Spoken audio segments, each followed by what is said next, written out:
Gilles Raison, comment on fait pour rester compétitif dans ce marché où il y a toujours un nouveau concurrent qui apparaît? Uber Eats, par exemple, qui vient de se lancer, ça vous prend des parts de marché? Alors, dans les faits, quand un nouveau concurrent arrive dans une ville face à nous, ça a plutôt tendance à accélérer, à faire grandir le marché. Alors pourquoi? Un nouveau concurrent, potentiellement, est une menace pour les restaurants qui font de la livraison habituellement. Et donc, du coup, ces restaurants-là, pour contrer cette menace, ont intérêt à rejoindre un partenaire, et ce partenaire naturel, en fait, c'est Alloresto by Just Eat.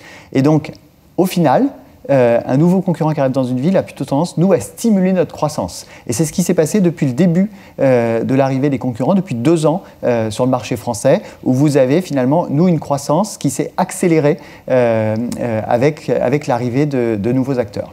Alors, vous nous parlez de Just Eat depuis le début de cette interview, c'est votre maison mère.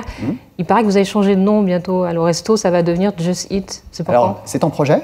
Effectivement, il n'y a pas de date aujourd'hui. On le fera le moment venu, c'est-à-dire au moment où on estime que la qualité de l'expérience client nous permet d'apposer le nom de Just Eat. Donc, on a encore un petit peu de travail pour toujours améliorer le service. Et au moment où on estimera que le service est au niveau auquel on souhaite le mettre, 2018? on s'appellera Just Eat. Je pense en 2018.